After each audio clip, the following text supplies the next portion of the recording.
Buletin Didik 14 Oktober bersama saya Syafri Izan Wahab. Pentaksiran berasaskan sekolah PBS menilai pelajar secara holistik dengan sistem peperiksaan berpusat bukan lagi bentuk penilaian tunggal untuk mengukur pencapaian mereka. Dengan pemansuhan ujian pencapaian sekolah rendah UPSR dan pentaksiran tingkatan 3 PT3, pihak sekolah akan memberi fokus kepada 3 komponen. Ia melibatkan pentaksiran bilik darjah PBD, pentaksiran aktiviti jasmani, sukan dan kokurikulum PAJSK dan pentaksiran psikometrik PPSI. Menurut Ketua Penolong Pengarah Lembaga Peperiksaan, Rohesan Mohamad, melalui PBS, pelajar tahap 2 sekolah rendah dan menengah rendah akan dinilai berdasarkan tahap penguasaan mereka dalam bidang akademik dan bukan akademik. Secara tidak langsung, proses mendapatkan maklumat perkembangan murid bukan lagi melalui peperiksaan seperti sebelumnya. Dalam pada itu, dengan pemerkasan PBS, Kementerian Pendidikan KPM memberi autonomi kepada guru di sekolah untuk menilai sekaligus menentukan pencapaian murid di bawah selian mereka. Jelas Rohesan, KPM juga akan menyediakan soalan yang setara standardnya bagi ujian akhir sesi akademik. Selain itu, bank soalan akan disediakan KPM bagi sekolah rendah tahap 2. Ia melibatkan 5 mata pelajaran utama iaitu Bahasa Melayu, Bahasa Inggeris, Matematik, Sains dan Sejarah. Manakala bagi mata pelajaran lain, soalan akan disediakan pihak sekolah. Sementara itu, bagi peringkat menengah rendah, KPM akan menyediakan soalan bagi 20 mata pelajaran yang ditawarkan di sekolah. Menurut Rohesan, pemerkasaan PBS secara automatik dapat melihat kemampuan murid menerusi tahap penguasaan sesuatu mata pelajaran.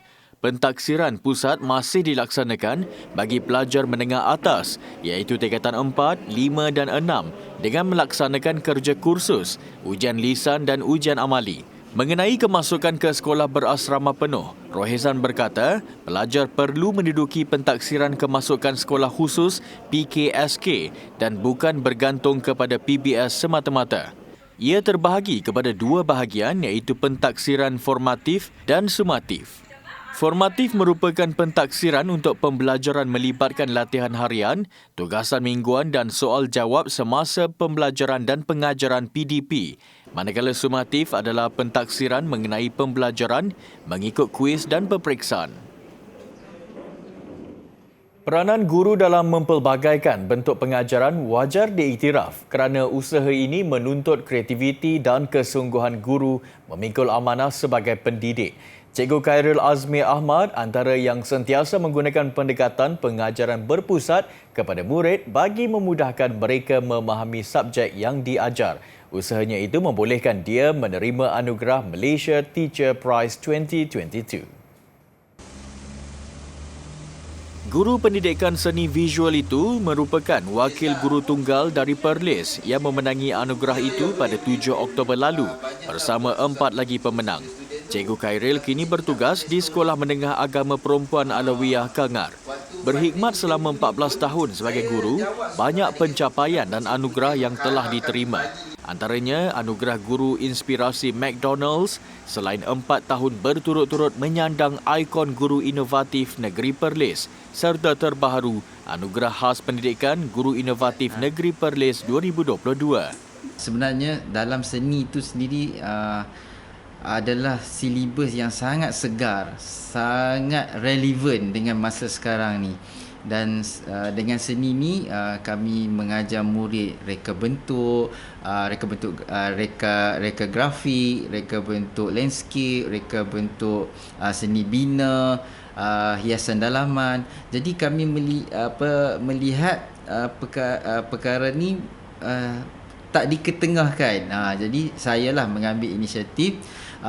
Saya nak Malaysia dapat lihat sebenarnya inilah antara sub-sub topik yang diajar dalam seni visual, bukan hanya sekadar melukis sahaja.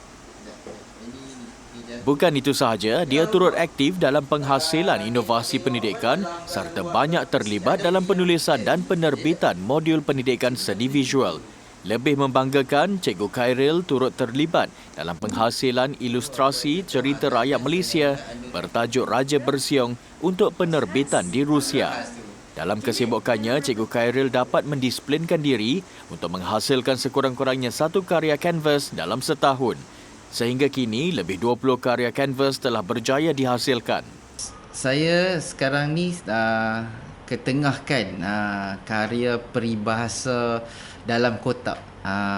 Kan sebab murid-murid ni kita dah belajar dalam bentuk bahasa. Kita cuma dalam bentuk visual pula. Jadi saya cuba terjemahkan dan identiti untuk karya saya ni peribahasa tu mesti di dalam kotak. Kenapa di dalam kotak? Jagalah warisan kita. Berkongsi impian, Cikgu Khairil berhasrat untuk mewujudkan sebuah bilik seni digital supaya dapat dimanfaatkan oleh pelajar dan masyarakat. Beliau kini mempersiapkan diri untuk ke peringkat Global Teacher Prize yang dijangka berlangsung tidak lama lagi. Dalam usaha mendidik murid berkeperluan khas, MBK memahami dan mengamalkan cara melakukan ibadah bersuci dan solat fardu yang betul. Unit Pendidikan Khas Pejabat Pendidikan Daerah PPD Jasin, Melaka menganjurkan kem Smart Ibadah khusus bagi golongan itu. Program yang berlangsung selama 2 hari itu mendapat penyertaan seramai 131 murid MBK dari 16 sekolah rendah di daerah tersebut.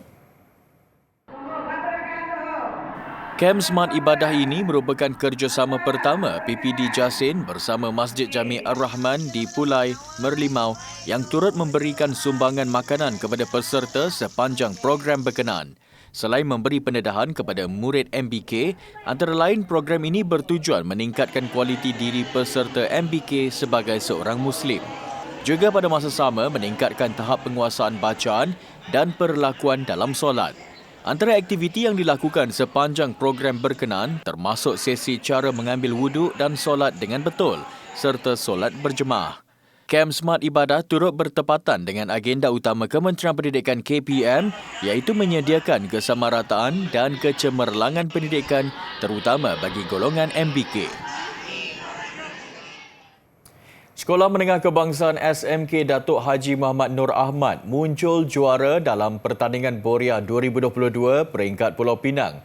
Lebih manis, pasukan sekolah itu turut membawa pulang anugerah tukang karang terbaik dan sketsa terbaik pertandingan.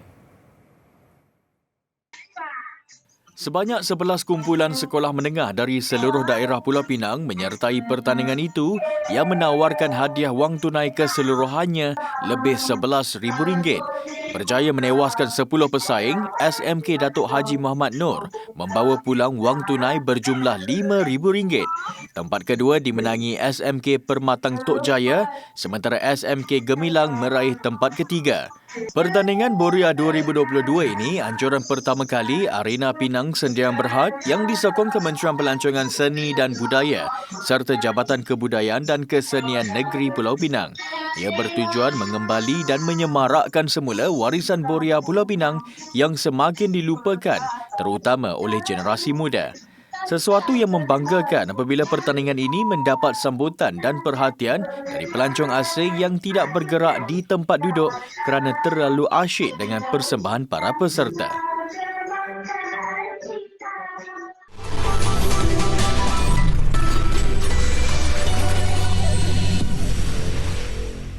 Penerapan ilmu dan kemahiran keusahawanan di sekolah amat penting untuk pendedahan kepada pelajar. Pelbagai program dan aktiviti diadakan bagi menanam minat pelajar, antaranya program pembudayaan keusahawanan anjuran Perbadanan Kemajuan Negeri Selangor PKNS yang disertai 141 pelajar dari Selangor.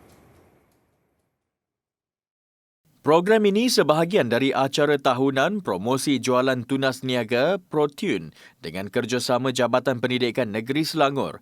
Ia juga antara latihan praktikal kepada pelajar sekolah bagi membantu melahirkan lebih ramai generasi usahawan muda.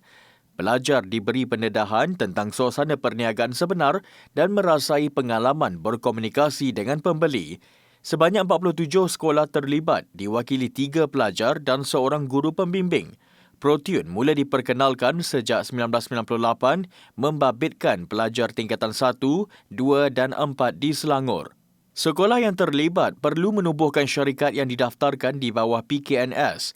Mereka dikehendaki menjalankan aktiviti perniagaan di sekolah masing-masing selama 8 bulan sambil dipantau PKNS. Dalam pada itu, seramai 600 pelajar menerima manfaat daripada program latihan kemahiran akademik Empower ECER hasil inisiatif Majlis Pembangunan Wilayah Ekonomi Pantai Timur ECER-DC. Program selama 18 bulan ini melibatkan pelajar keluarga B40 dari daerah Besut, Terengganu, Kuala Kerai, Kelantan dan Mersing, Johor.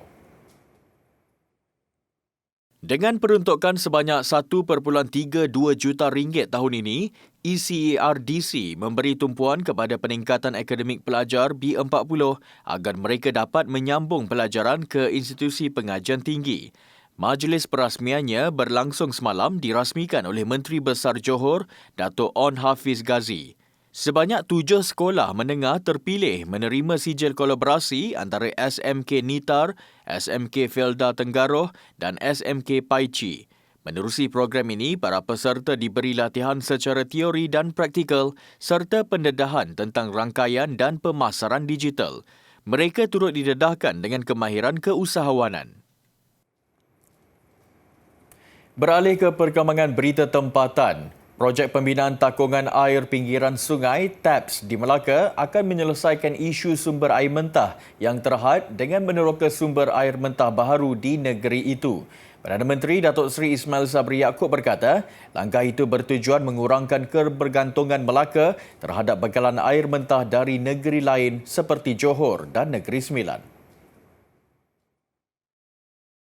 Kerajaan pusat juga telah meluluskan peruntukan sebanyak 350 juta ringgit melalui Kementerian Alam Sekitar dan Air ataupun KASA bagi pembinaan takungan air pinggiran sungai ataupun TAPS Melaka bertempat di Tasik Biru bagi menambah sumber bekalan air mentah di seluruh negeri. Sebagai penyelesaian jangka panjang, Kerajaan Pusat turut meluluskan peruntukan sebanyak 150 juta ringgit di bawah rancangan Malaysia ke-12 bagi kerja-kerja penyaluran air mentah dari TAPS Melaka ke empangan JUS di daerah Jasin yang dijangka siap pada tahun 2028. Datuk Seri Ismail Sabri merasmikan loji rawatan air kompak Cincin 3 di Jasin, Melaka yang memberi manfaat kepada lebih 100,000 keluarga Malaysia Melaka, khususnya di Jasin dan Merlimau, bagi mengatasi masalah kemarau di negeri itu. Beliau turut memaklumkan kerajaan pusat juga sedang melaksanakan projek pembinaan TAPS Jernih di Alor Gajah dengan peruntukan 234.7 juta ringgit dan dijangka siap pada 2026. Selain peruntukan 600 juta ringgit telah diluluskan oleh kerajaan melalui Jabatan Pengairan dan Saliran JPS Malaysia bagi projek pembinaan kolam dui fungsi di Krubong, Melaka. Ia adalah projek menaik taraf kolam tempatan banjir sedia ada kepada kolam dui fungsi bagi menyelesaikan masalah banjir yang sering berlaku di kawasan hilir Sungai Melaka selain berfungsi sebagai kolam simpanan bekalan air mentah sebelum disalurkan ke empangan Durian Tunggal. Kerajaan juga katanya menyokong usaha Syarikat Air Melaka Berhad SAMB untuk meneruskan pelaksanaan panel solar terapung di loji rawatan air JUS Fasa 2 di empangan JUS selari dengan hala tuju kerajaan ke arah mencapai negara sifar karbon menjelang 2050.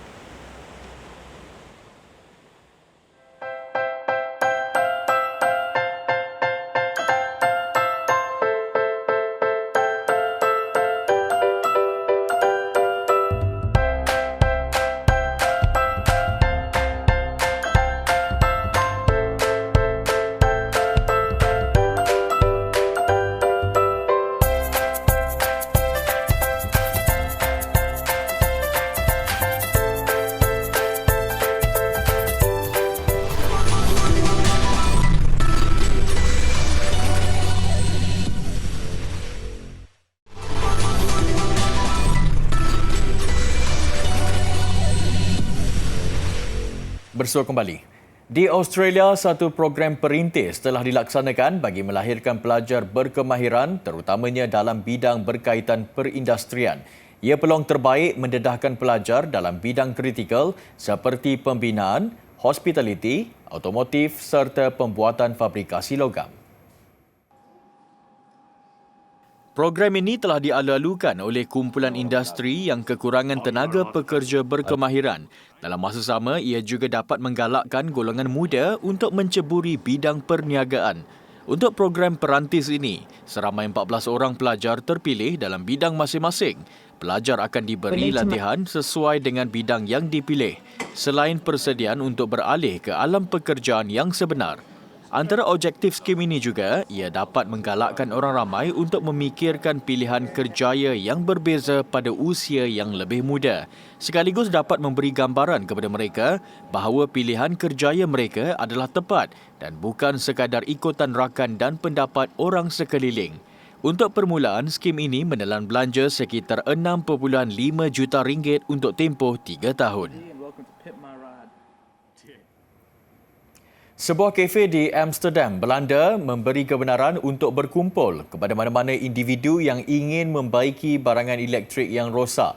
Sejak projek ini dilaksanakan, ia sudah menjimatkan kira-kira 7,000 kilogram barangan elektrik daripada dibuang di tapak pelupusan.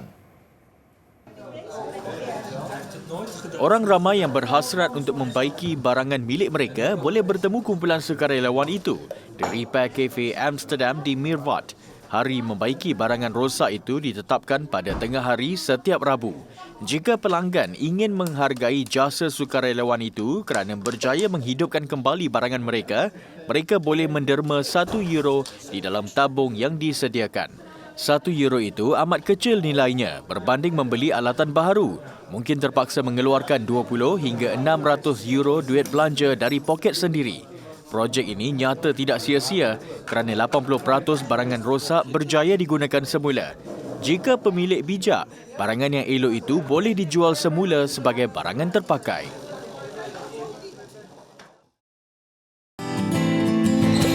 Okey, sekarang saya akan tunjukkan basic dodgeball, iaitu pertama sekali adalah throwing, iaitu balingan. Okey. So ni teknik throwing ya.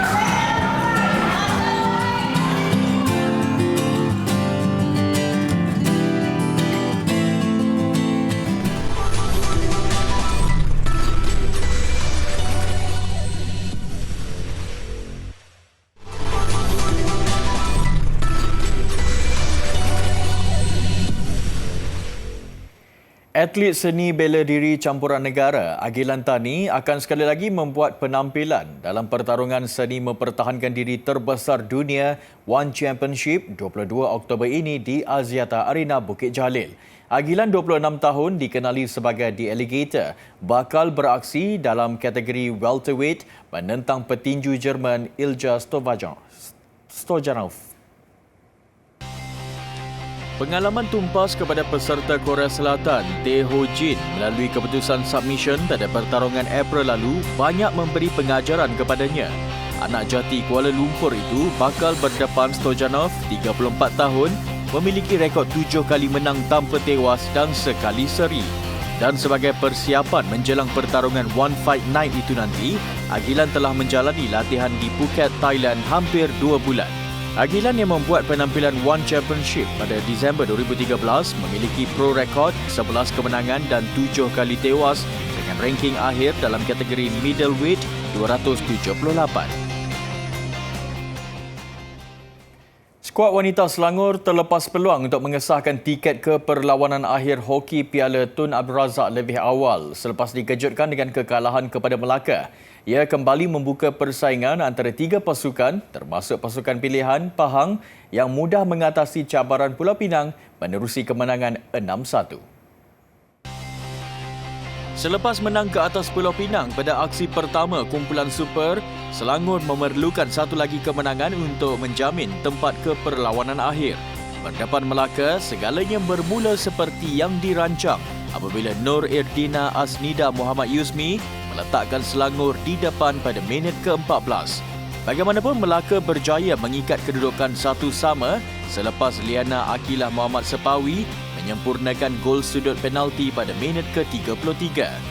Terus sengit pada suku ketiga, giliran Melaka pula menguasai permainan apabila Nur Aslinda Said mencetak gol padang pada minit ke-50 dengan kedudukan 2-1 kekal sehingga tamat perlawanan. Selangor kecewa terlepas peluang untuk mengesahkan tiket ke perlawanan akhir. Sebaliknya, Melaka ceria kembali menghidupkan peluang untuk mengisi 2 slot terakhir. Sementara itu, Pahang kembali mencatat kemenangan. Kali ini membelasah Pulau Pinang 6-1. Mendahului 1-0 menerusi jaringan Hanis Nadia On seawal minit ke-8, Nur Amirah Shakira Zulkifli menggandakan kedudukan pada hasil jaringan padang minit ke-29. Suku ketiga, Hanis menjaringkan gol kedua peribadi pada minit ke-37 sebelum Siti Zulaika Hussein menjadikan kedudukan 4-0 5 minit berselang. Pulau Pinang akhirnya memecah kebuntuan pada minit ke-50 selepas Nur Iman Adawiyah Muhammad Zuhaimi menjaringkan gol sudut penalti. Namun ia tidak menyekat aksi berbisa Pahang yang terus garang menambah gol dengan Nur Amirah melengkapkan hat-trick menerusi jaringan pada minit ke-51. Menyaksikan Pahang ceria merakam kemenangan 6-1 mengatasi Pulau Pinang.